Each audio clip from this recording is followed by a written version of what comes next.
I'm Juliet Gregory. I was the first and only woman mayor of Missoula. I have a campaign flyer with all the things that I cared most about. I was a progressive Republican. I wanted to make Missoula more modern. I wanted to bring in parks and street lighting and paving and just make it a more modern place and a place that people could enjoy. I thought planning was important. I thought we should have a planning commission, so I went to the current mayor, Mr. Mason, in 1947, and I said I could put together a volunteer planning committee for you. We could put some planning together for Missoula, and he said no, he wasn't interested. So I got a group of 11 men together, and we made up a list of people that could and should be mayor. And we went and asked each of them if they would be mayor, and they said no. So the 11 men turned to me and said I should do it. I said no, I couldn't do that. That's not a place for a woman. And it was streets and sewers and things like that. And here's a picture of the city hall then, which doesn't look all that inviting. So she didn't think it was a place for a woman, and she turned them down, or I turned them down. Then on the final filing day, 3 of the men paid the filing fee for me and brought the paperwork and said, you just have to do this, you have to file. So I called my husband to see what he thought. Could I do it? Should I do it?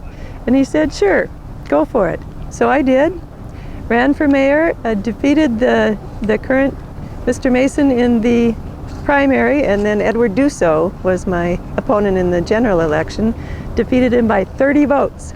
So it was very close. So on the back of this sheet are the things I accomplished that I'm proud of. We did get Higgins Avenue paved.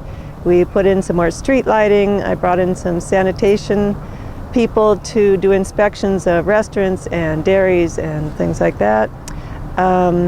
One of the things I cared about was parkland, so I leased some land up the Rattlesnake for $5 a year and made it a park for people that couldn't afford to travel. And the mayor after me decided that was a waste of money and let it go, and so it was sold to Montana Power Company.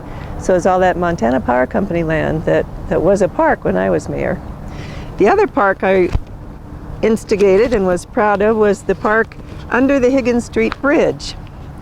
It was an island under the bridge, and it was being used as a garbage dump by the city, by people, and so I got 200 volunteers together and had Karis donate some trees, and we put bushes and flowers and made a really nice park.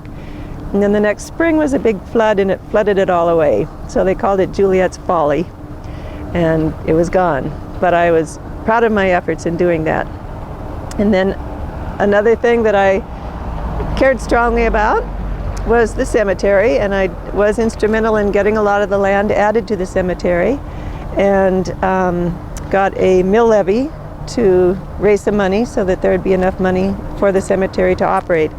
And then because I cared so much about it, I was on the cemetery board for years after I was mayor, and donated this little area here in memory of my husband, who died in 1951, and just made it a place for people to come and have some peace and quiet.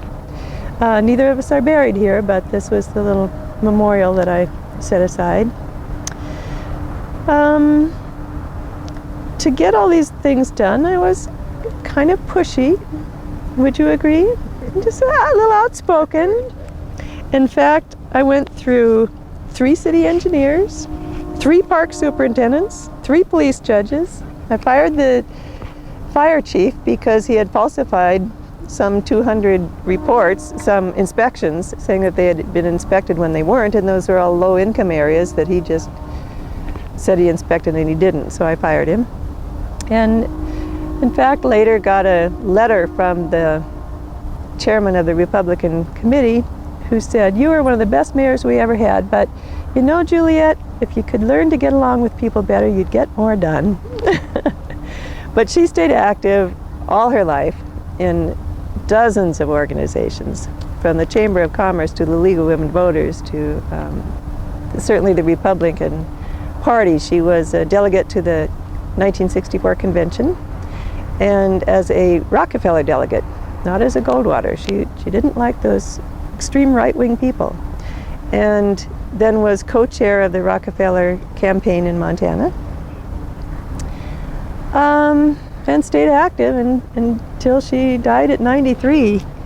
And in fact, when she was 92, she was awarded Senior Citizen of the Year.